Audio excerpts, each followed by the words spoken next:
Hey everybody, I'm here with Mike Blood, who is the Postcard Dude. You may know him from his auctions on Whatnot.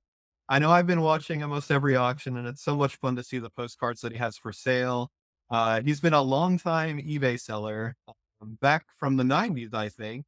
But he's been doing it a super long time, and he's been selling postcards almost all of those years. I think he started out selling something different, but very soon or very quickly Yeah. settled on postcards and has been doing it ever since. So I'm assuming a lot of people watched your interview with John or Popeye's postcards, but for those of you who this is their first time seeing you or meeting you, how did you get into postcards and how did when you started on the 90s land on postcards? Well, yeah, you're right. It was the very late 90s.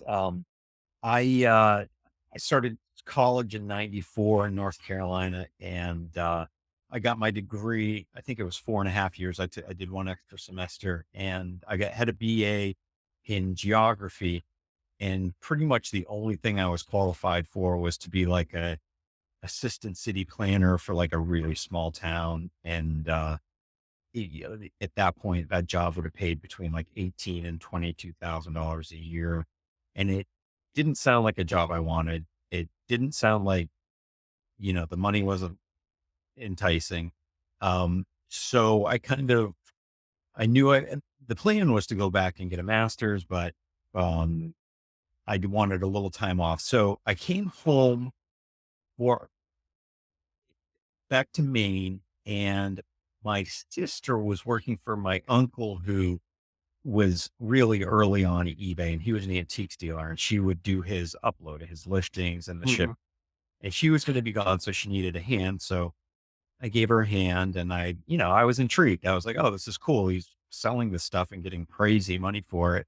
Um, so I was like, "I think I'll try this." So I would go to Goodwills and Salvation Armies and flea markets and yard sales, and and just throw up whatever I could kind of get. I find like old books, old board games, if it was decent jewelry.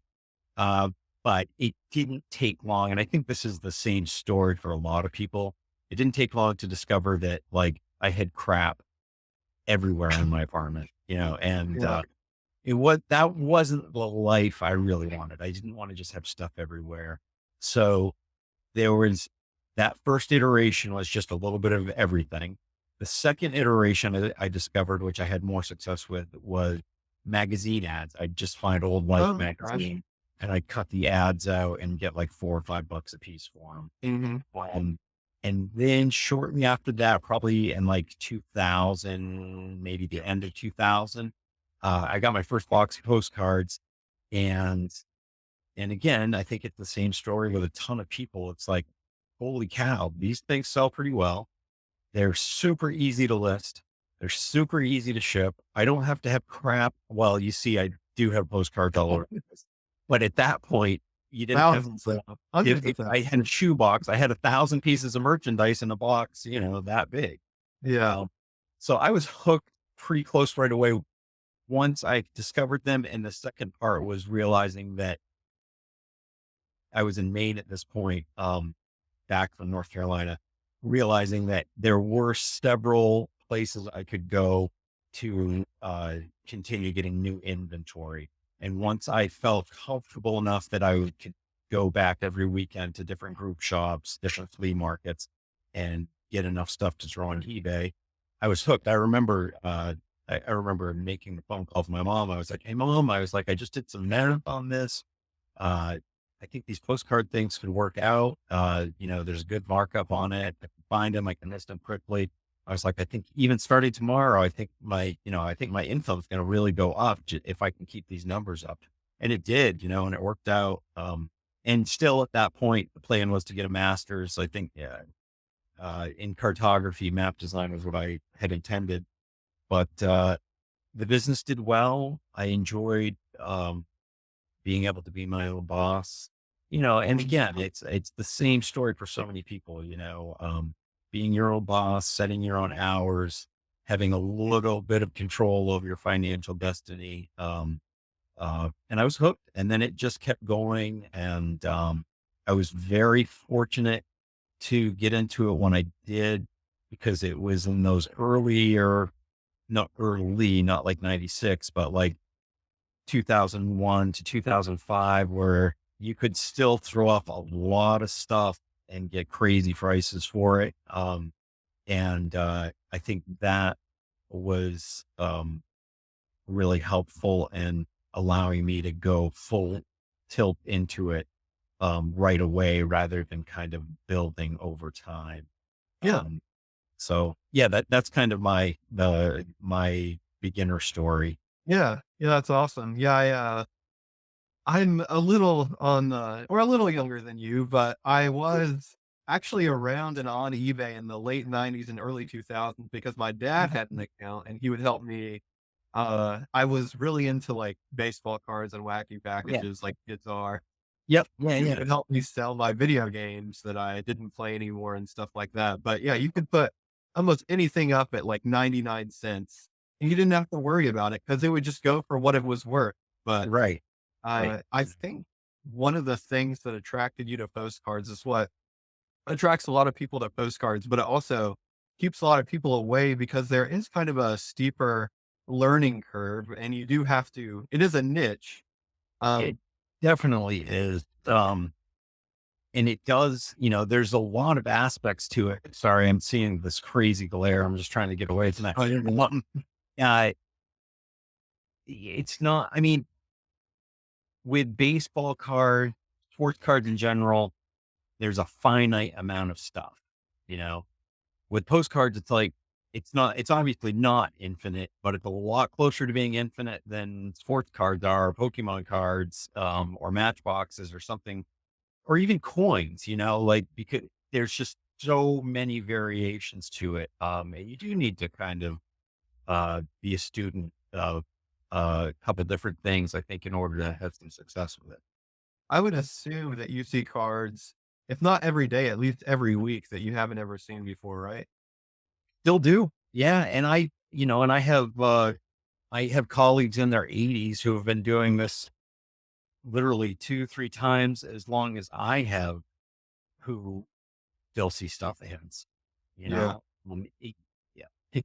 There are some where it's like, it is definitely harder for them to see stuff they haven't seen when you're talking Yeah. printed stuff, but, real photos, of course, you can always find stuff that you haven't seen, but, yeah, there's a couple of guys, the real senior members of this hobby who, they'll still see stuff they haven't seen, and that's one of the reasons I love it is just, it's like, I love looking through boxes and being like, "Wow, I can't, like, where did this come from? How did I never see this before?" Yeah. I mean, I don't think I would be doing it if there were like, I don't know, like 1,000 different postcards printed in the early 1900s and they just printed the same ones over and over again Yeah, exactly. because You were just trying to get the best graded one, like, yeah, yeah, that's kinda fun, but I almost feel like the grades for sports cards and comic books were almost artificially created because there is such a finite amount of stuff out there, so you have to break it down into those things so that you can have different levels of collecting. exactly. Like that grading stuff creates a different product. Now you have the only PSA 10 card or you have the only 9 rated card. That's Yeah, yeah. like with postcards, you don't have to do that. And Yeah, you really don't it'd need be to. literally the only card you've seen of this thing. Yeah, But yeah, I think exactly. yeah, it can scare a lot of people away because there's no postcard magazine you can look at and be like, all right, well, this one's worth 250. Yeah, Uh, exactly. So, and it allows each dealer kind of have their own eye too for what's rare, what's special, um, what's good art and what's not so good art, and or to be able to recognize good printing versus not great printing. Yeah, all those reasons are uh, important to why I like it. yeah. Like, And I noticed you said something, I think it was either in one of your shows or your interview with John, but you said, you weren't gonna mark down your linen cards because you really liked them, even if the market's changed and people are paid a little oh bit less. yeah, They were that price for you. So and I think a lot of dealers do that, and I don't think there's necessarily anything wrong with it because we all I have like eyes for value. right. I mean, like a perfect example is linen diners, like. when I first started in the early 2000s, you couldn't find them because so many people were collecting them. And when you did find them, they were $30 to $300 a piece. And now you can go on eBay and find linen diners. So the good ones still hold up in the $40, $50 range, and the super rare ones will go for a couple hundred. But like these nice, beautiful roadside linen diners, you can get them for 10, well, even like 6, 8, 10, $15. And I like, they're too good to me. And I know they're not common enough where like, I'd rather hold them than, um, just dump them at what the market is. And I think everybody, if you, it's a luxury too. Don't get me wrong. Like when you, because I know those first 5, 8 years, even maybe 10 years of getting cards, it was like I was hungry for stuff. I needed stuff. And if I could keep pace with getting it all onto eBay, I wasn't going to hold stuff back. So, but I think if you get to that point where you have enough stuff, I don't think there's anything wrong with speculating on a card or group of cards value going up over time. Because it does happen, I mean, stuff gets hot, stuff gets, colder. And, if you feel like something's depressed and you can hang on to it, hang on to it. I mean, I love the linens at the diners, but I've shopped dealers at shows before, and I paid, dealer prices on those, which were higher than eBay prices, but I just It, love that you had all the, like, the linen roadside diners together, and yeah, yeah. it's funny. Like some dealers are so old school and their, presence online is so little that like, I'll still see like the stuff that was hot in the early 2000s, like diners, like the Gray Straighten kids. And, I don't know, I'm sure there's a bunch of other examples, but stuff that was super hot in the late 90s and 2000s, they're still pricing it way up high. And it's like, no, this is not popular anymore. And nobody is going to pay like it's worth a tenth of what they're charging. Like, the Harrison Fishers and the Philip Boileaus and stuff like that is so depressed from where it was 15, 20 years ago. And most people catch up. Some people don't. And that's fine. I mean, I think that's part of the market too. And you just have to, you can go to those people and the stuff that has gone bananas and they think it's still junk, or not necessarily junk, but it's nothing exciting to them. Yeah. And Yeah, that's that's how, actually one of the questions I was gonna ask you. So, I mean, if you do this for any amount of time, even, 5 or 10 years, you'll see things change and certain things will be worth less and certain things will be worth more. If it's yeah, like a smaller market, it can just happen by like, 1 or 2 collectors passing away or moving right. to a different area or something like that. But Yep. I know specifically there have been, like the artists you mentioned that were, a lot more popular and they've kind of declined.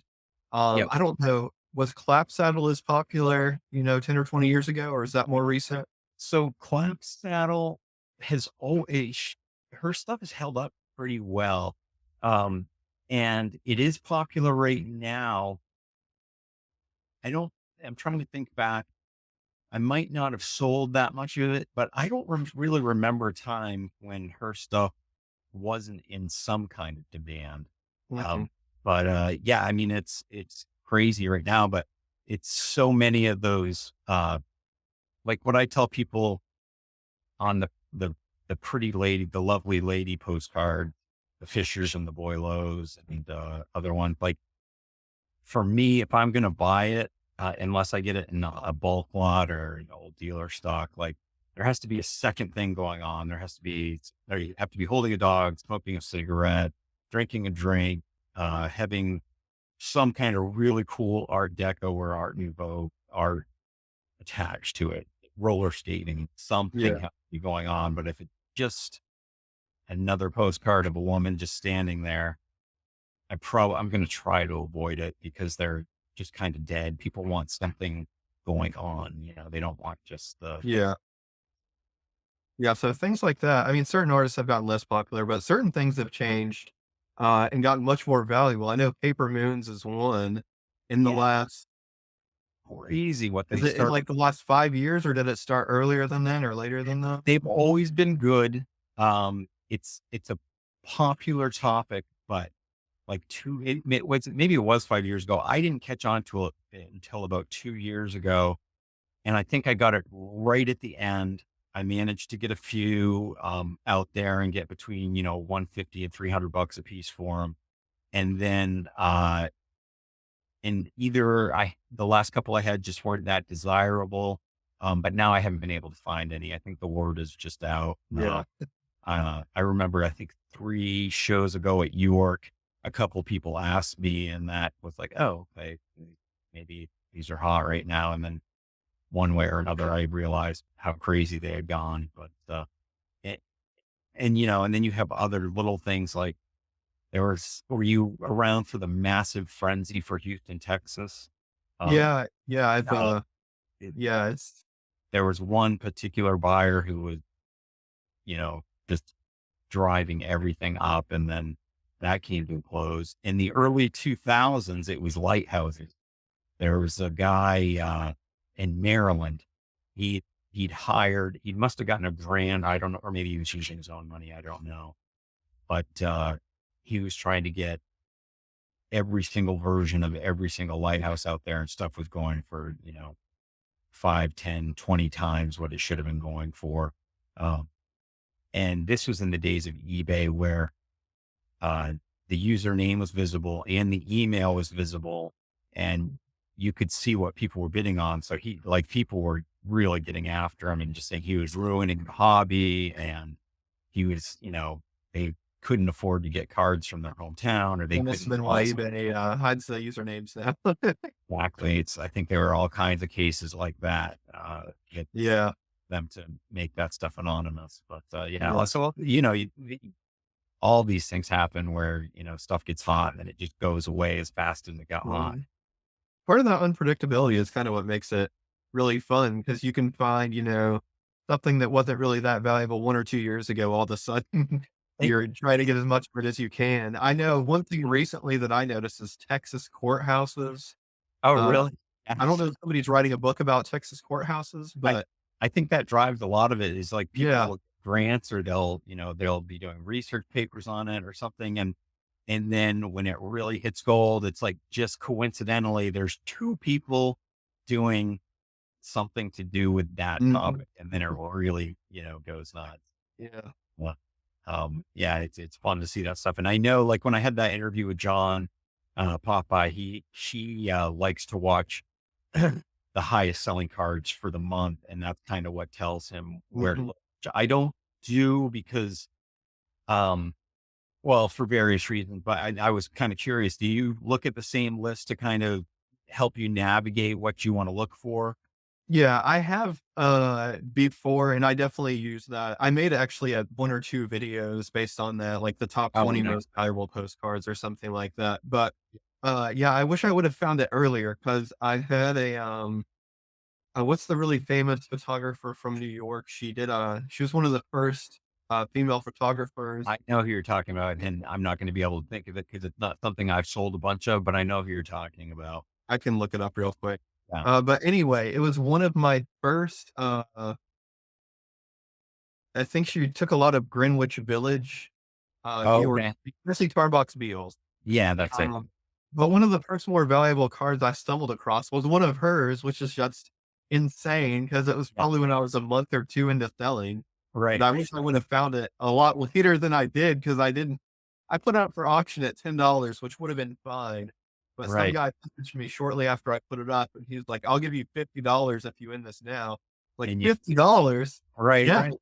When you're please. new to it, you're like, "Oh, this is cool," because Yeah, maybe you paid a couple bucks for it or something, yeah, or yeah, it's, maybe you just got in a box, $50 to me. I mean, I almost wish I wouldn't have found out what card I sold him, but, Right. he even offered to pay shipping. He was like, "I'll give you, Yeah, just 5 or get the card. $10 to insure it."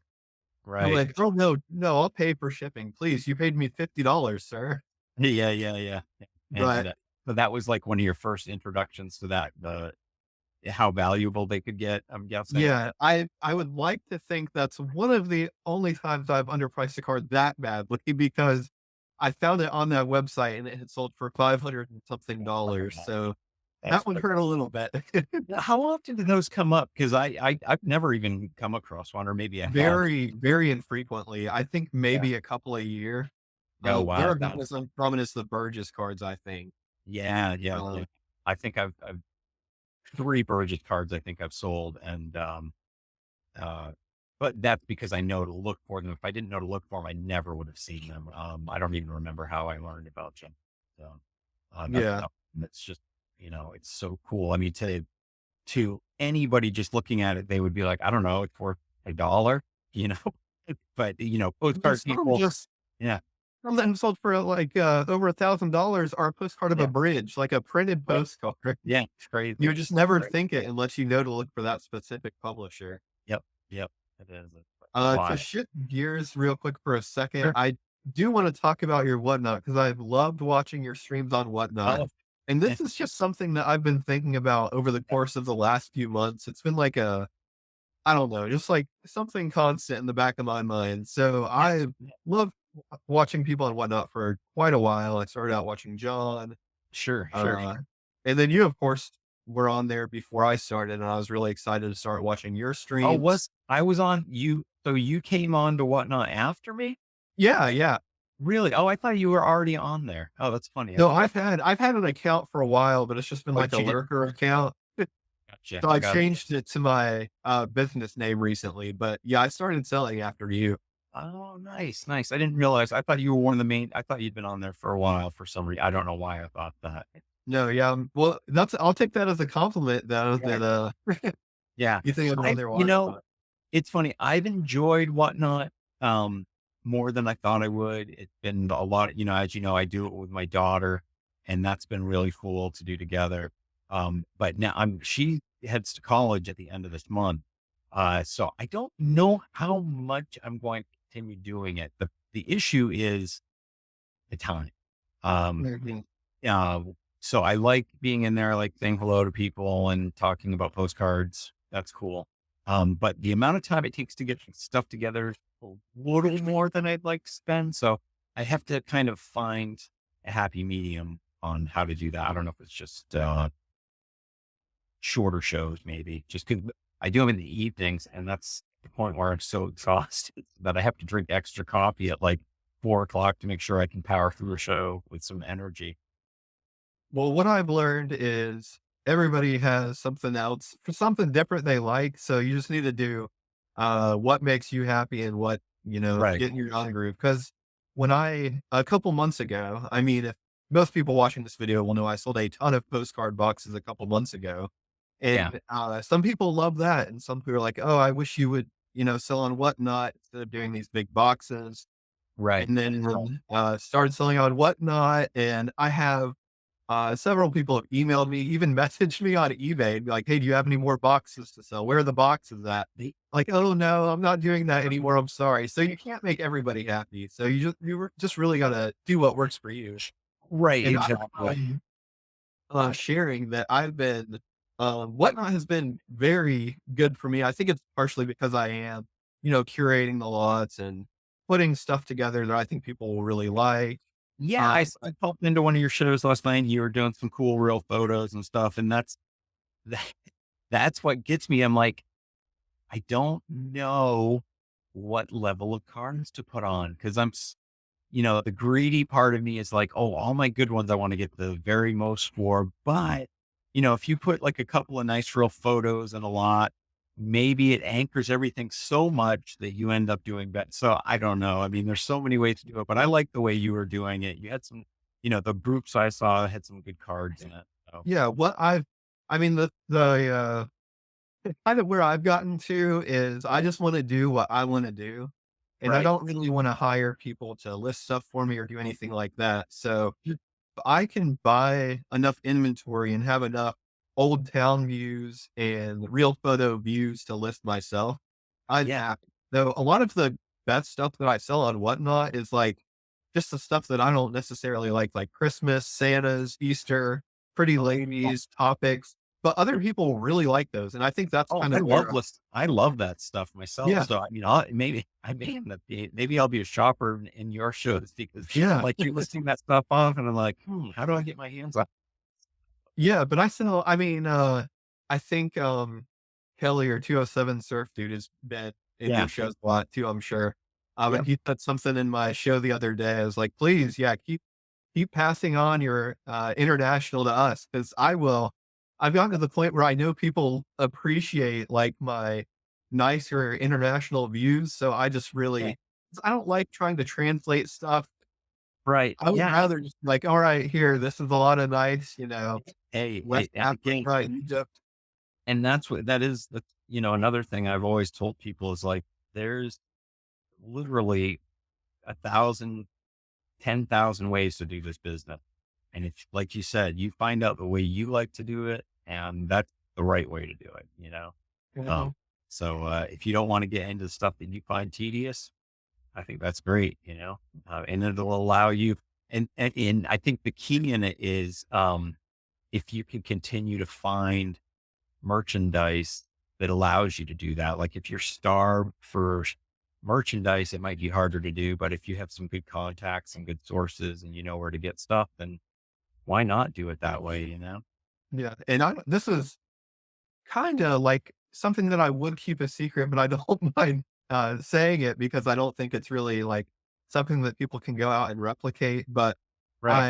I, used to work and still do freelance work for, a larger financial firm, and I did, like, a lot of marketing stuff and, like, helping them make videos and stuff like that, and I Yeah. picked up a lot on that, and that really helped me create, my YouTube channel, but also my website, and I think I know enough to or I knew enough to set up, like, different pages on my site and, like, write what people wanna read, so I've been really lucky that a lot of the stuff that I've bought has been from people, like, searching for what's the value of old postcards, Yeah. and they'll Yeah. come across an article I wrote, and then they'll Yeah. just email me and be like, "Hey, I read this. You seem Right. really knowledgeable. Do you buy lots of postcards?" There you Uh, go. Yeah. so I've Yeah. been really fortunate. That's kinda like a private back channel almost to people who are looking to sell. Yeah. Yeah. So that has been a good way for you to pick stuff up. Oh, It's yeah. And I great. really I like it so, so much because I don't really have to get out there and compete with other people. I'm Yeah. not bidding on auctions and because Yeah. there's I mean, everything's always constantly changing, but, if you have one good place to that you really like to source, tomorrow there will be 100 people there, so Yeah. It it's is like going to shows. I've found going to shows is for me, it's the best way to get good stuff, but it is a rat race.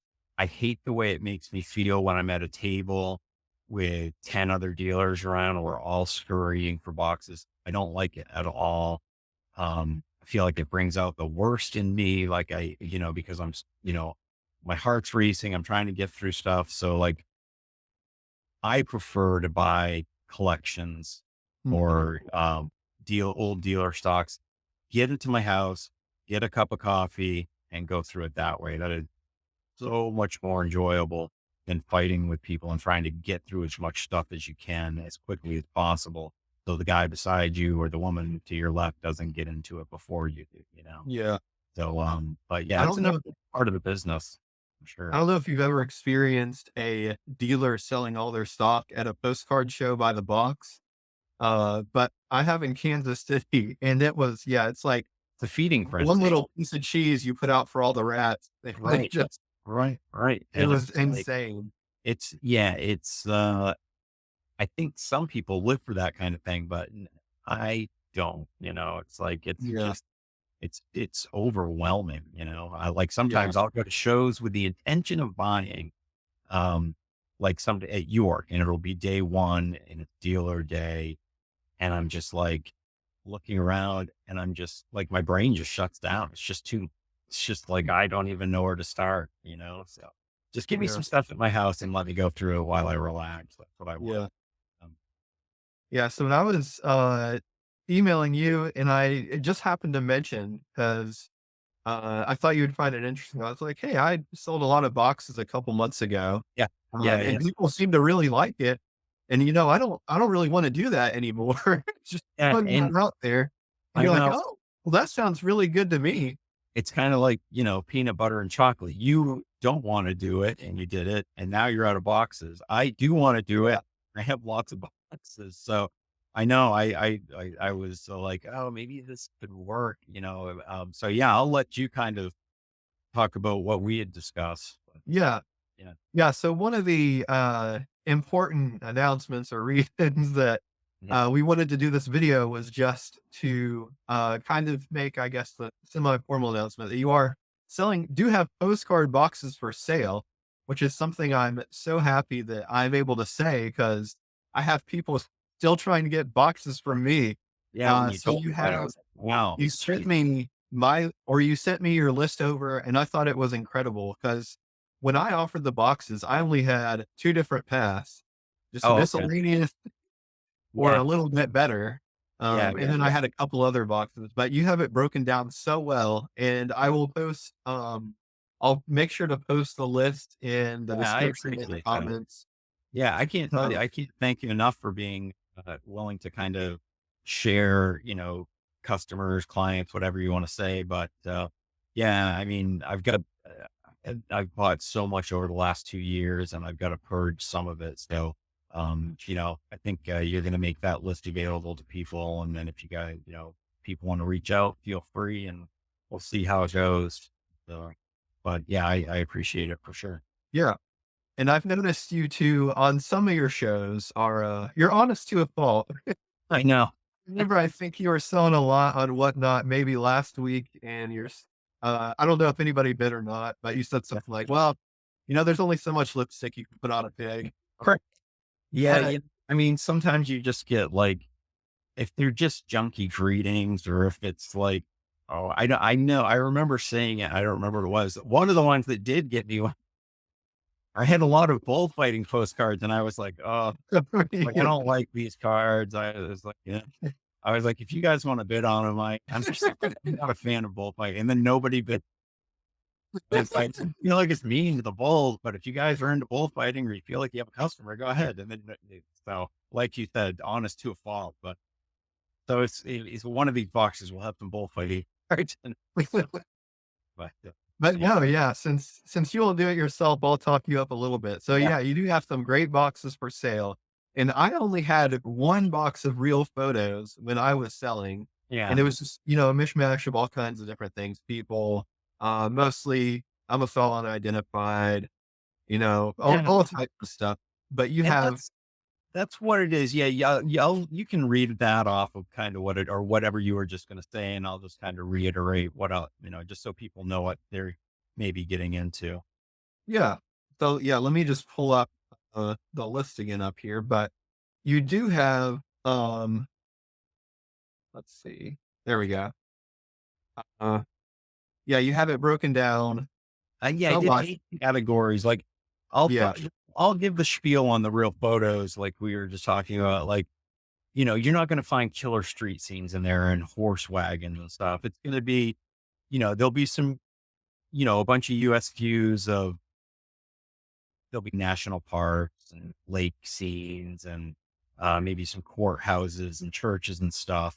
But again, you're not getting the killer stuff. This is why I'm selling it at the prices I'm selling it at. And then it'll be studio images of families and women and kids and unidentified houses, and just stuff like that. Stuff you'd expect to find in a real photo box that, isn't, it doesn't have the good stuff in it, yeah, but it's still, I think there's still plenty of money in there. I think I put in the description that I would guess the average retail is somewhere, they're going to range $2 to $10 a piece, and probably on average like $4 or $5 if you were going to price them out at a show or put them online or whatever.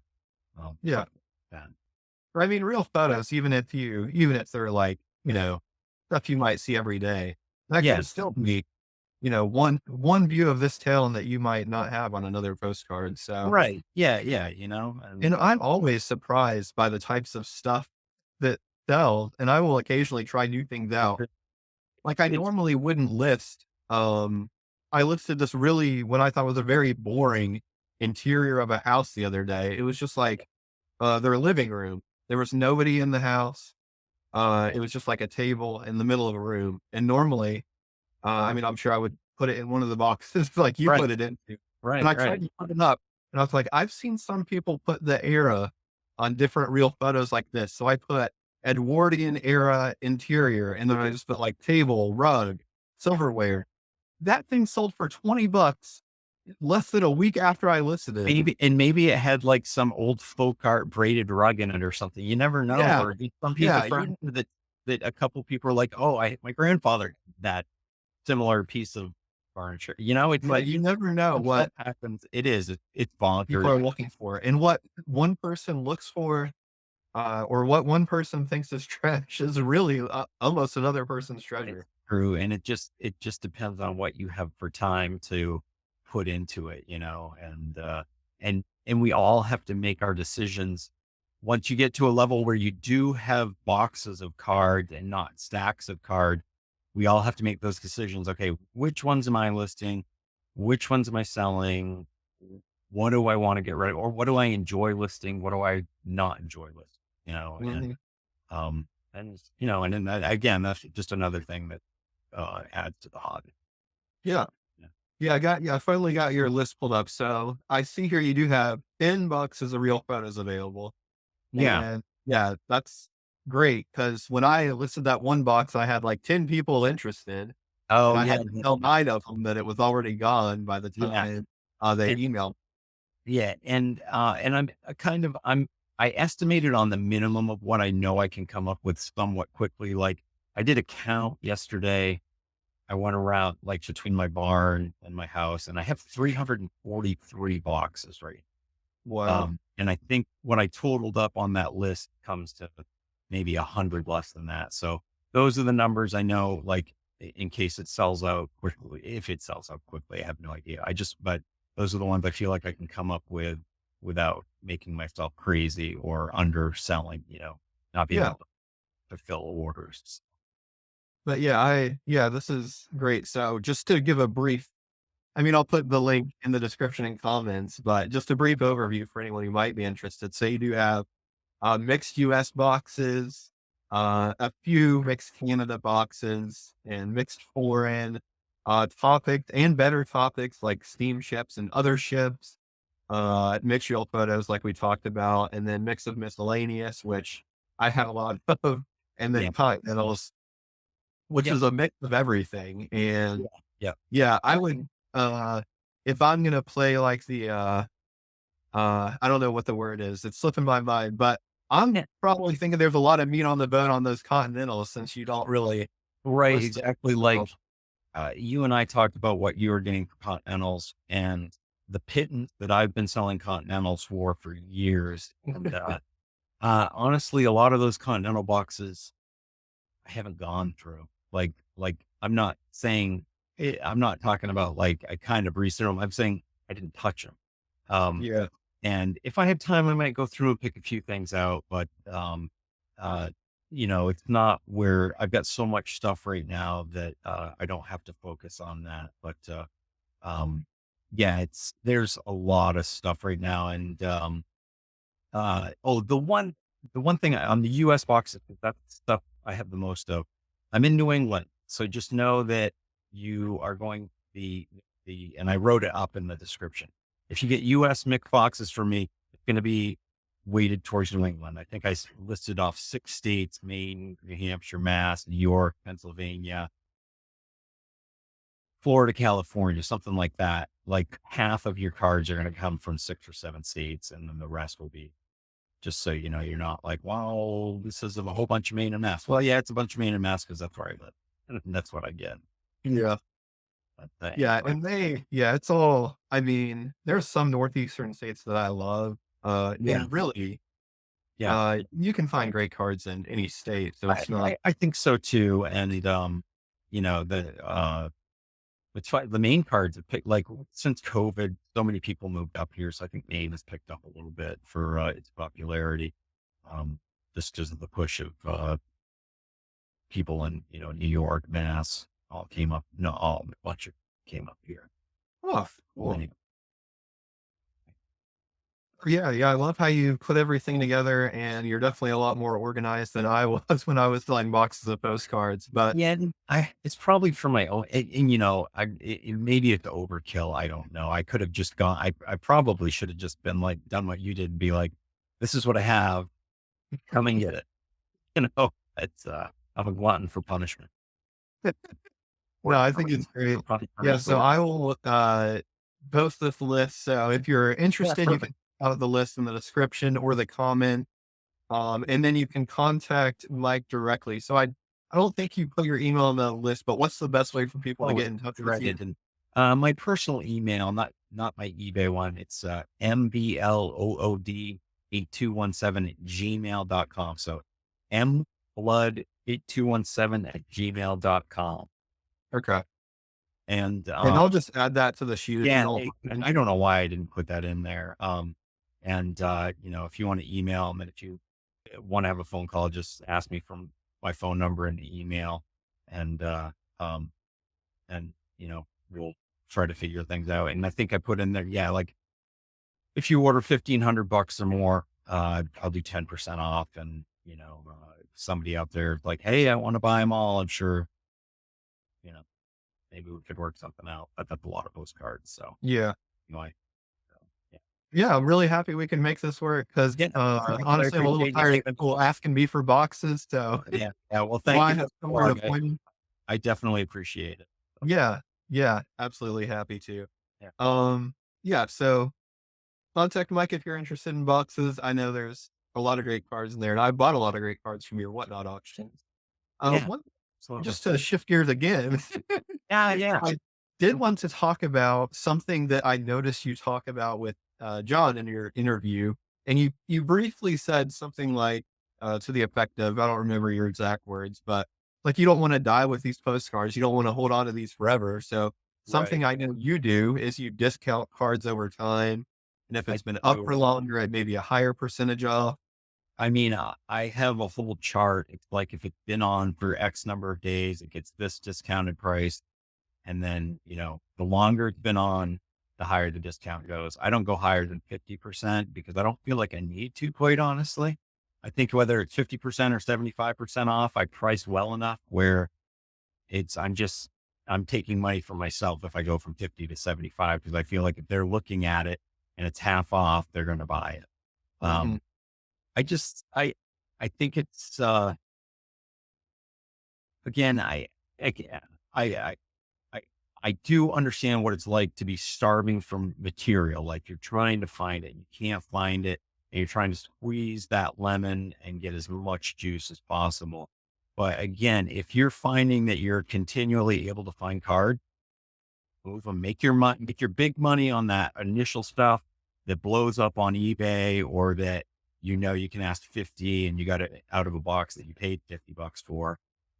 Make that big money up front and then just let it go. I mean, that's one of the big tips I would give to people selling is like, don't fall in love with it unless it's going to be a hobby. yeah, And, and once you realize, like, once you realize that you can restock, hit the gas pedal, and move it along.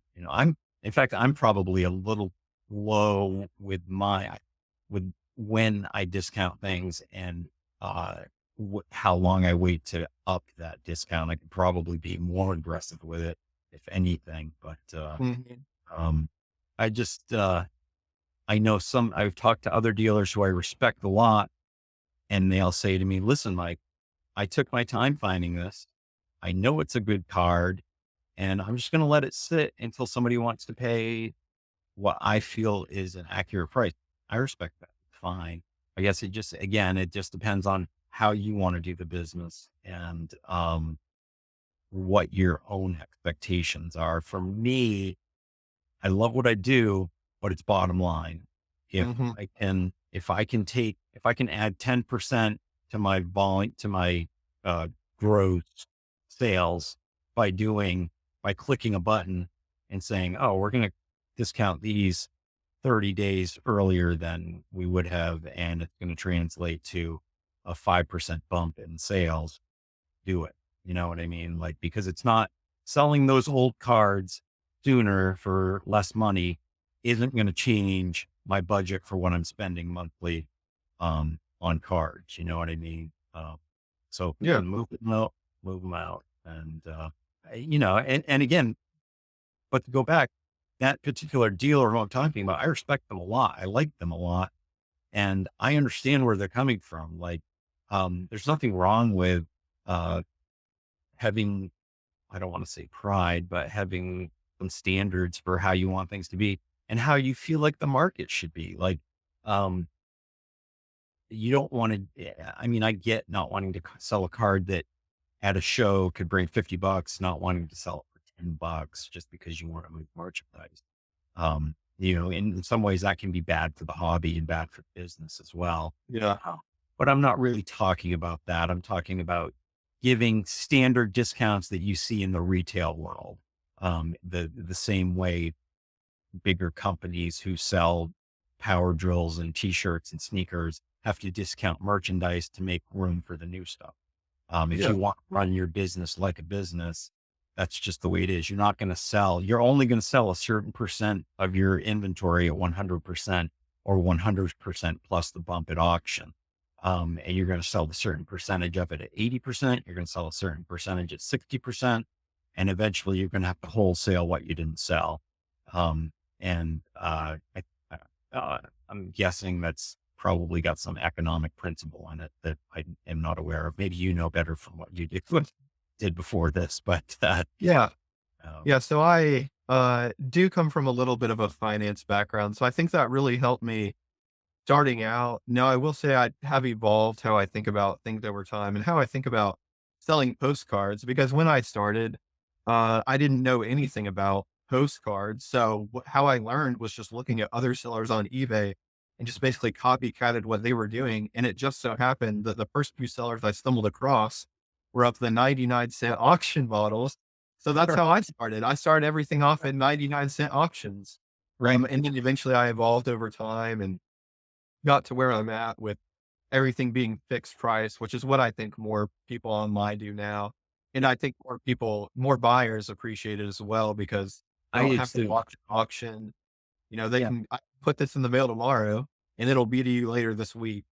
Right. S I, Yeah, I think that's yeah, I think the auction model is a little dated. It's still super. I talked to John about this. I won't go into it too much because I don't want to just kick up the whole story again, but I feel like you were saying, the fixed price model, I think it's the internet evolving and everybody being online instead of some people being online and buyers essentially saying like, why are you making me work to give you my money? If you want $50 for this, just put $50 on it. Don't make me wait a week to spend my money with you. You have something, I want it, put a price on it. yeah. And so I can move on, Yeah, as a buyer, I would much rather pay sure. for it now at Yeah. your price than, wait a week or however long, 7 or And 10 days. maybe forget that you were bidding on it. And then Yeah. 2 weeks later you look at your bid history and you're like, crap, I completely forgot I was looking at that, and, And I um, still will do auctions occasionally. I use it yeah, mainly for when I think there needs to be some price discovery done in whatever market. sure. So if it's like a market for this smaller town, then I'll look and see, well, 3 cards have sold in the last 3 years, but they were all buy it now. Right. So, I think one card needs to be listed at auction, and we just need to see if there's other people out there that are what like, I'll do it in situations like that, but, yeah, I do like doing most of my cards at buy it now, and I think most buyers appreciate it too. To Yeah. circle back around to offering discounts and stuff like that, I think I can speak a little bit to, both sides because I don't discount my items over time, but I Mhm. do allow offers and, Sure. I can uh, hear I it. Yeah, I think that's yeah, a very comparable, method. and I almost have a foot in both camps because I'll sell a card for full price that I priced 3 years ago, and I'm like, Right. "I should have had that one at 50% off. Who would pay that for that card?" Right. Uh, so you really never know, and stuff You you've really had out for don't. years can sell for full price still.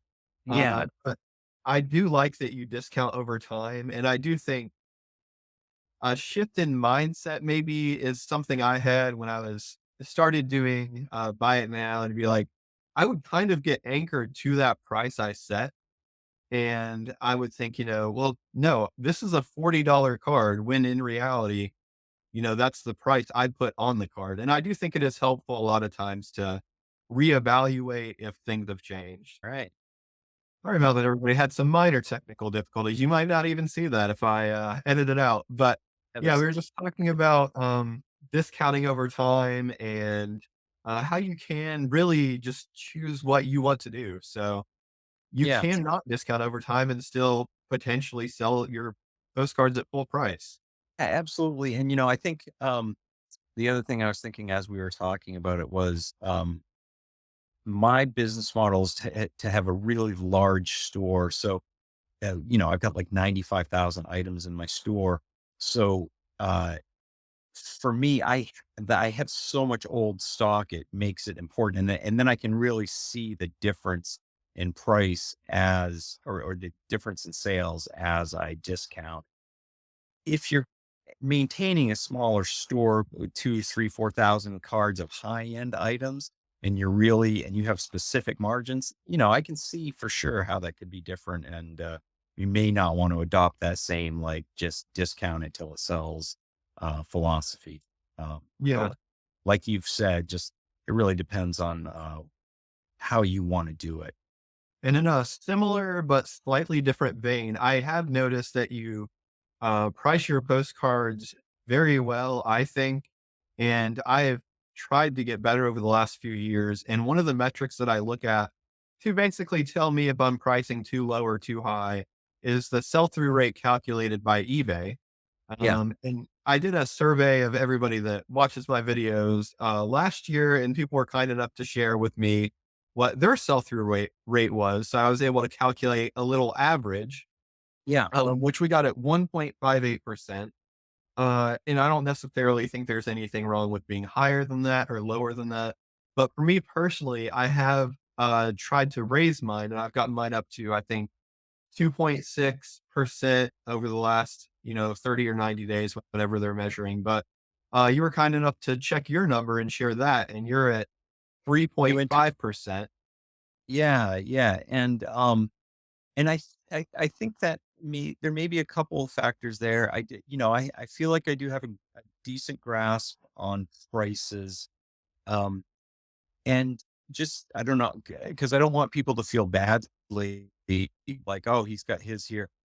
It also maybe because they look at a card and they say, okay, he's got this card from uh, Tecumseh, Nebraska, and do I want this card? Well, let's look in his store. If he has something else and I can combine it and get cheaper shipping, I have a big enough store where I think sometimes that might help my sell through rate is having the bigger store with more items and makes people more likely to pull the trigger on a sale. I could be wrong and I could be misunderstanding how it works. I think that's how it's basically if they click on the item, that percentage represents how many times they continue through with a purchase. But and then and then just because I've been doing it so long, they may be more likely saying, "Oh, I bought from this guy before. I will go ahead and complete this purchase." Does that make sense? Or because you know Yes. far more about this than me. Um, Yes. just kind of Yeah, and I curious. think that definitely adds to it because I mean, if somebody only they're just starting out and they have a few hundred or a few thousand, it might be really hard for somebody to find something else that they want from that seller if they have a discount for ordering more than one, or if they just want to, buy something else from this particular town. So that definitely does add a part of it. I do think it is a lot of how you price your items too, and I don't want Yeah, anybody to feel bad either, because if you can really choose what you want to do. right, So you can have, and I know there are sellers, and I don't think they watch me because we still haven't figured out who they are, but there are right. sellers that price everything at, 29.95 or 39.95. And I'm sure their sell-through rate is very low, but they price high enough that it doesn't Yeah, really matter if their sell-through right. rate is that low. Sell 1 out of 10 of these instead of 5 out of 10. will you, I'm sure everybody can hear my dog. Will you excuse me for 1 second while I kind of Yeah, come? yeah, I guess, I don't know if I'll be able to remove the barking post editing, but I do have pets, not dogs, but cats, and they do whine, and I'll say one thing I've noticed about dogs and cats, dogs seem to have the same bark no matter what, but cats can sound more pathetic depending on what they need. So there's, like, Absolutely. different types of whining. It's like, "Meow," or "Meow." Yes. Fortunately, my wife fed our cats before she left to go to the grocery store, so I don't have to worry about that tonight, but I Yeah. feel your pain because Yeah. my cats Two, have definitely been whining in the background before. two cats, two dogs, and two kids. So 2 of some each. seems to always need something. So nice. Be on my toes. So I do have a few questions here, just closing up. Don't want to keep you too long, but yeah, just thinking about different things that I would want to ask you and things that I have thought about myself. So I do Sure. have a few. I think I'm a little bit more of a collector than you, and I do have a couple Yeah. albums of like Georgia and different topics that I like. And there are a few postcards that I've sold that I wish I could have back. Do you ever Sure. have any that you've sold that you're like, man, I wish I didn't sell that one? I gotta be honest, not really. I could see it changing. I was a collector as a kid, and I think I enjoy this business so much because it is kind of, it does allow me to itch that or scratch that collector's itch. Um, Once my kids are out of the house, once I have a little more disposable income, I could see myself starting to collect. But like since I started doing this, the focus has been business, business, business. I went to school in Greensboro, North Carolina, so I have a big album with my Greensboro cards. I wouldn't say at this point it's near and dear to me, but I do have some, like we were talking about the diners, linen gasty, anything really cool linens I absolutely love. So I could see myself just filling albums with really cool linens once I feel like I can take the my foot off the pedal a little Yeah. bit. Uh, Yeah. I collector's bone in me, but Mhm. right now I have not gone down that road, and I have no regrets for the stuff I've sold. I think I can say across the board. Yeah. Yeah, I think that can be, uh, it can be veering into dangerous territory if you have too much of a collector's bone because, I mean, then you'll just buy stuff for yourself instead of and never make any money. But Right, yeah, I right. think the point I've got too is, I do hope to, I don't know how many years that will be in the future, but have more disposable income to spend on stuff just to collect. But how I Sure. do it now is if I'm fortunate enough to find something in a collection I buy that is, a Georgia Real photo or like a Lewis Wayne cat or something like that, I'll keep that. But I look at that as I got lucky enough to find this. A Yeah, I resale. don't have the Okay. luxury of paying up for stuff for that or Ri stuff like that currently. I know. When I buy cards that when I spend $50 on a card and I wanna sell it for 100, that's when I'm like, "Why people should be spending big money on postcards," but I'm like, "I would never do that." Hey,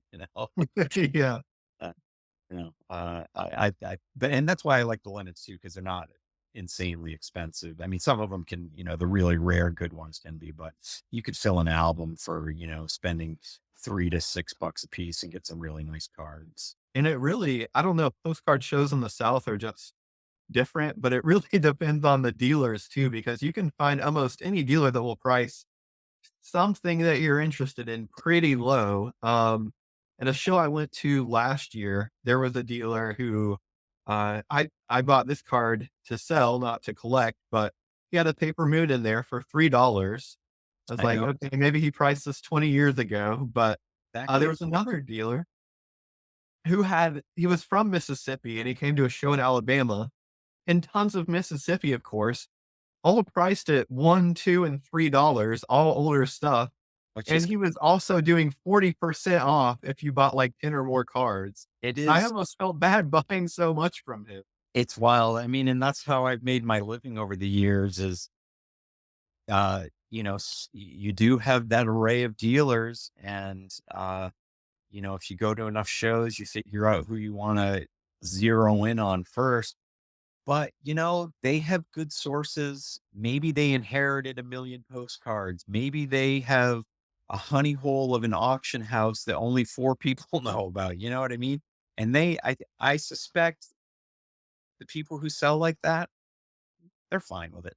You know, like, you Mhm. know, that it's like, "Oh, this is cool. I paid, $500 at an auction for all this stuff. I can turn it into $1,200 and I'm happy with that," you know? Like, "Okay, that's I cool." mean, You you know? have to look at it too from, like, we're almost in the same position because I'm sure some of the stuff that I saw and whatnot, like the pretty ladies that I just have no interest in, or the foreign cards, or I've been selling some really good Japan cards recently. Other Yeah, yeah. people are like, "Man, I almost feel bad buying these at $1 a card." And then for me, it's like, I have one less box I have to deal with. Yeah, exactly, you know, it's, all good stuff with the hobby, I think, you know? Yeah. It's And all just lent to the, joy of it, I think.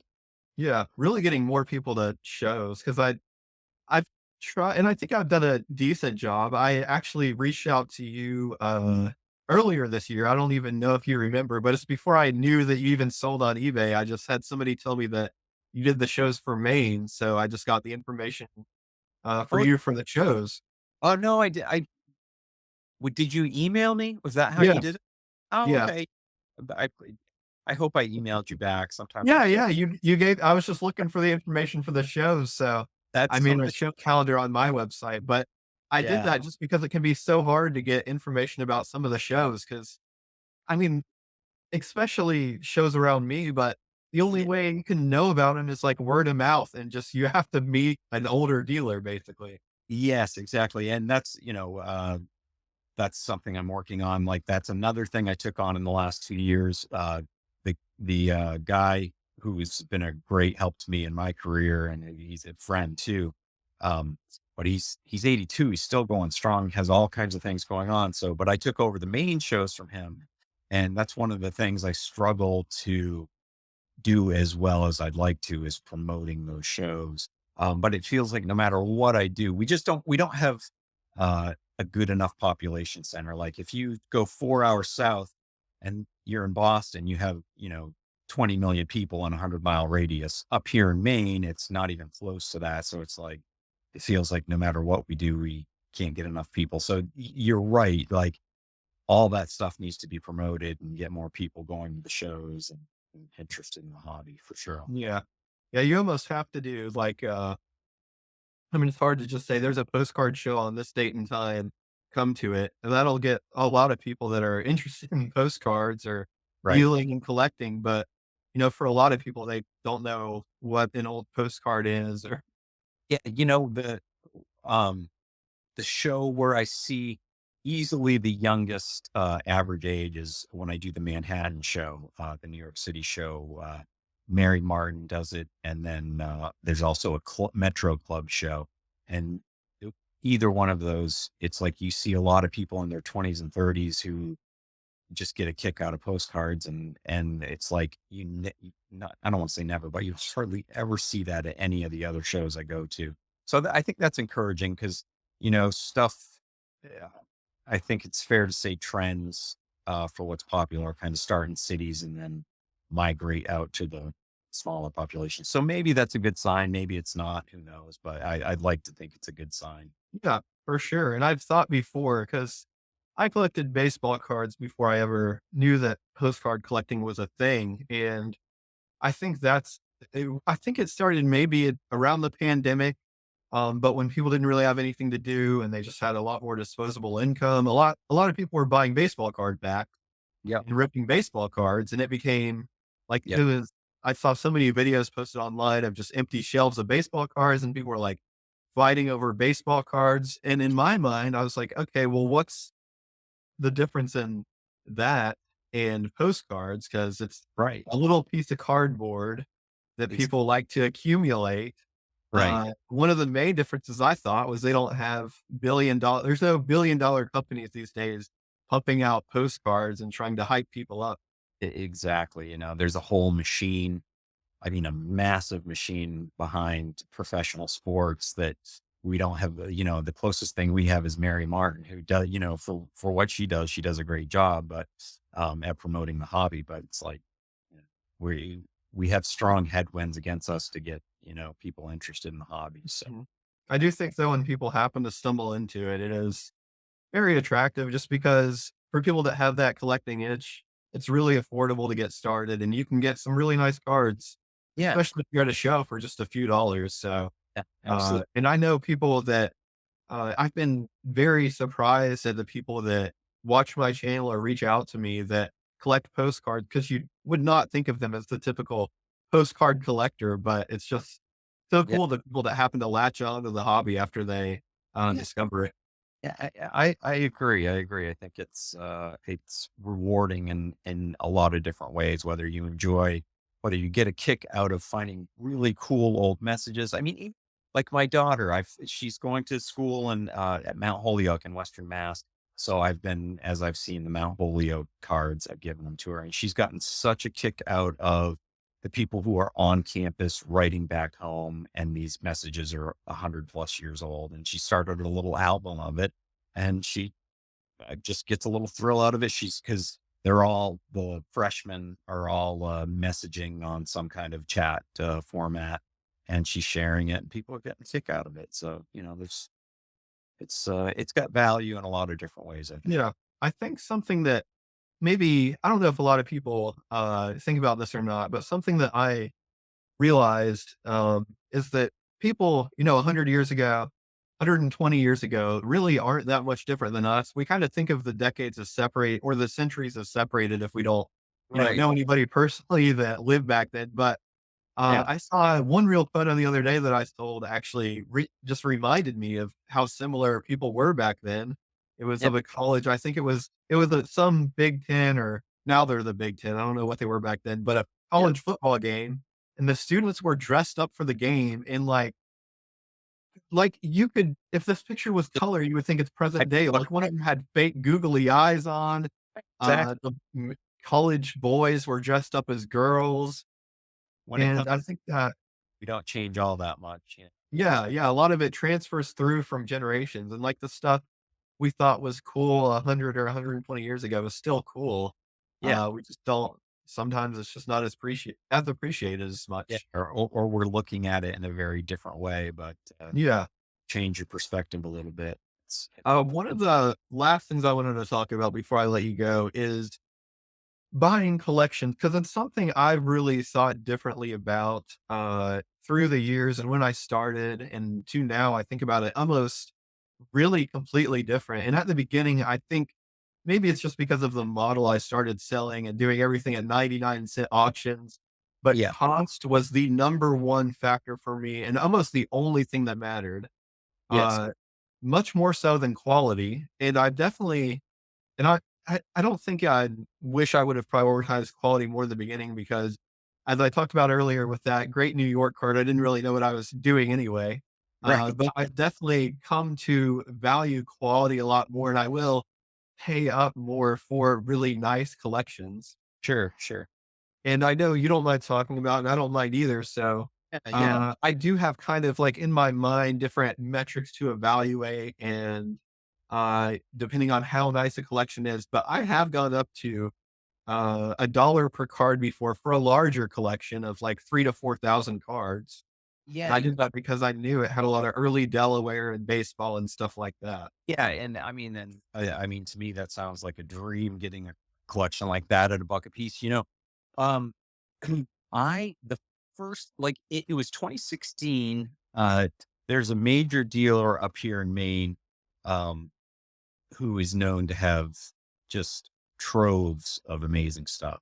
And so I made the decision that I wanted to buy my first high-end lot. And I mean, this had, numerous $100 cards in it. So I paid like $7 a card. And I think it was two, maybe two, one, 2 or 3 boxes. Either way, it was $7 a card. I look back now, I wouldn't have paid that again. I don't think, I'm pretty sure I wouldn't. Um, but to me, I knew it, and I feel like I knew at the time I was buying an education in better postcards and learning about some different stuff. But, um, you know, it and I also was still so this is, 8 years ago, 9 years ago, whatever it was. I still didn't have quite the access that have now to cards. Um, so I was more willing to pay up, but, uh, and inevitably, once you get into those large numbers, 10, 20,000, 30,000 cards, you mentioned the buck a piece. I just said $7 a piece. There's not a lot of buyers out there who can just lay down 30, 40, 50, 100, 200 grand if you're getting into big collections. So, um, when you mentioned that buck a card, were you pleased with it? Were you happy that you bought it? I was after I got it, but I was a little nervous when I bought it. I knew there were great cards in there, but I just had never spent that much per card on a collection that size before. Yeah. Yeah, and it's nerve-wracking the first few times you do it. I mean, I agree 100%. Like, um that particular collection I'm talking about, I was like, "Ugh, geez, how long is this gonna take me to get my money back? Am I sure that this card is worth this and that's worth that?" But, and, it's a hard when you're the person in charge, when somebody comes to you with a collection and you have to evaluate it and come up with a price, that's a hard thing to do. It's definitely the big boy pants of the business is figuring out what to pay for stuff and not overshooting, not insulting somebody, not overspending. You can easily spend 10 grand that you need to spend, if you're looking Mhm. at enough collection or more.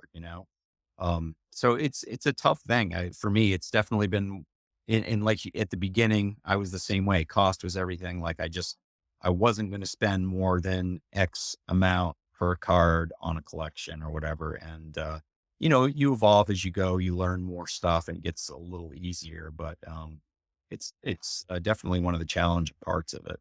Yeah, yeah, I have walked away from a couple nice ones just because I couldn't feel comfortable buying at the price that they wanted. But yeah, it is a really hard line to walk because you have to, you don't want to put yourself out and be on the hook all this money and it takes you Right. years to break even. But at the same time, you definitely want to be fair to whoever you're buying from and, not give them pennies on the dollar if they have really great stuff.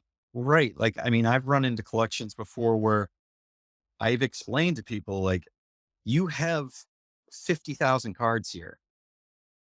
I could see these going for a buck a piece. I don't have 50 grand. I can give you 20 grand because that's what I have, and they'll think about it. People usually understand. They're like, yeah, I guess this is kind of a niche thing. And you can't just go to the yellow pages and find the postcard dealer who will give you, the full value or even full wholesale value.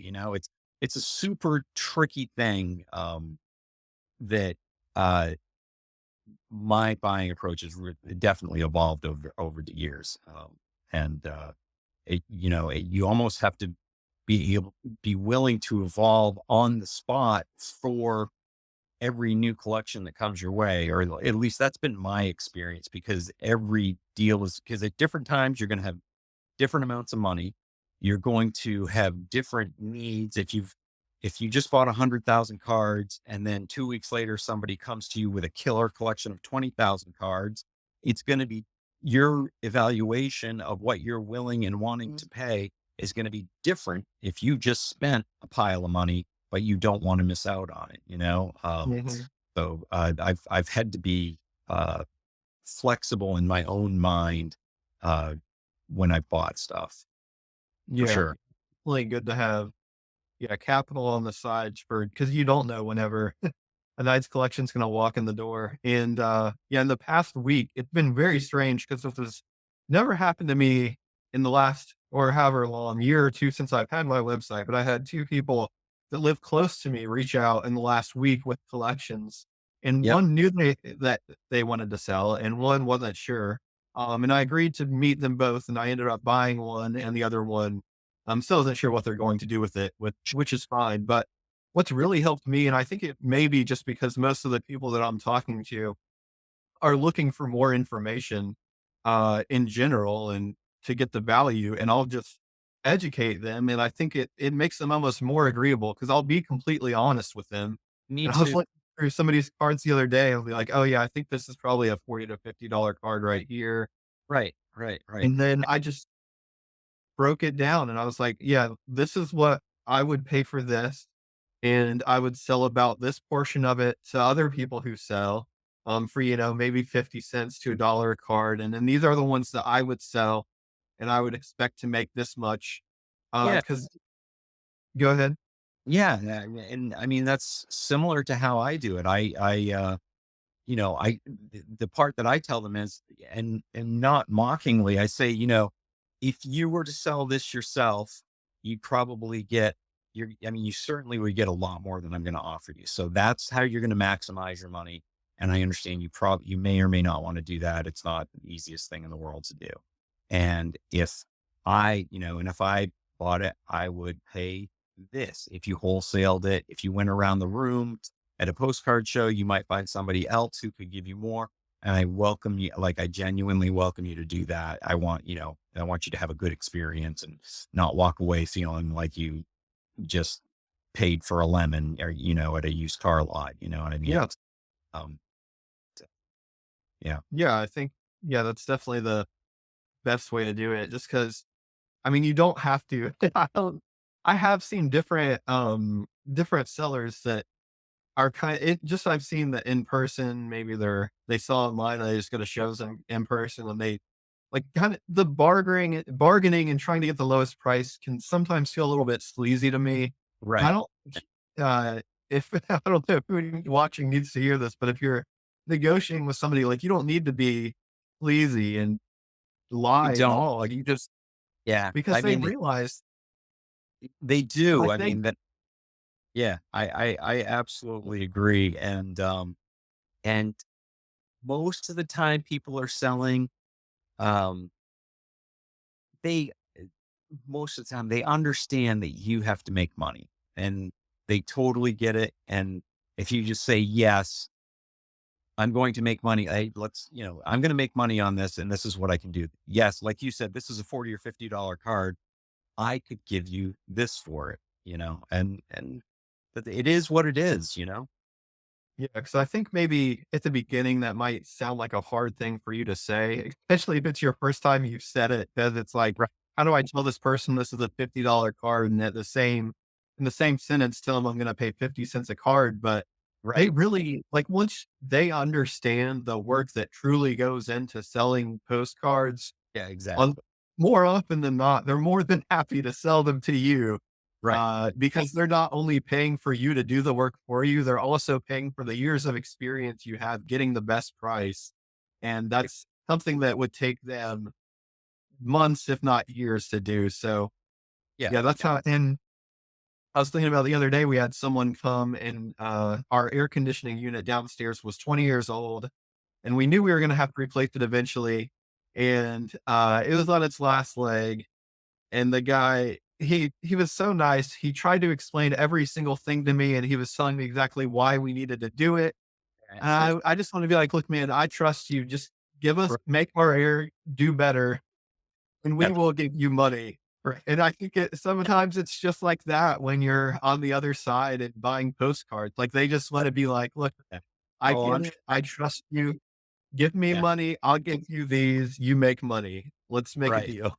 I'm sure I've over explained to people a number of times where they're like, okay, it's fine. Just let's get this done with. Yeah.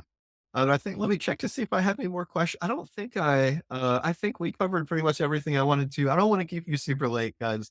Yeah. I know you've been really busy, but I really appreciate you taking the time out of your day. Hey, And no.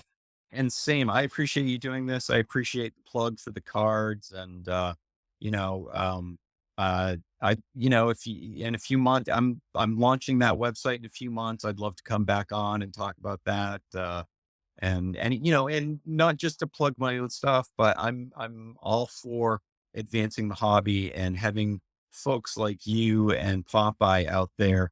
Um, you guys have opened my eyes to the new, kind of where things are going with the internet. And I mean, well, I understand that people are out here streaming and stuff, but I guess I didn't realize that people were streaming about postcards. So it's great. It's fantastic. And You make yourself sound too old. You are younger than John, to be clear. I, You are it's, not an old man by any stretch of the imagination. I, oh, I know it's, and that is good. So, I appreciate that you guys are doing this and, I dig it. So Yeah, yeah, no, I mean, I think I did it for just about the same reason John did, but it's a great way, and I learned this through my previous job of just working on YouTube. YouTube is a great way to get your stuff or whatever you're interested in pushed mhm, out to new people who might not have had a way to find that in the past, just sure. because it's so good at recommending different videos that, you Yeah, know, people may not have discovered. And I think because of that, it definitely has helped the hobby and create new collectors and new sellers. But which is great. I loved having you on, and I love how open you are with sharing all of everything about your business and how you got started. Yeah. And I don't want you to think I did this out of the goodness of my heart, because I have had so many people ask me where they can buy boxes of postcards. Oh, And I'm cool. so glad that I'm going to send them to you, and you're going to be shipping them out, and I'm not going to have to worry about anything. Love it. Um, and I know you have some great boxes to sell, so we'll put all that information down below Thank for you. anyone who's interested. But yeah, reach out to Mike to buy those and catch me on Whatnot, not selling boxes anymore. But thanks so much again, Mike. And yeah, we'll have to do this again when you launch your website. Absolutely.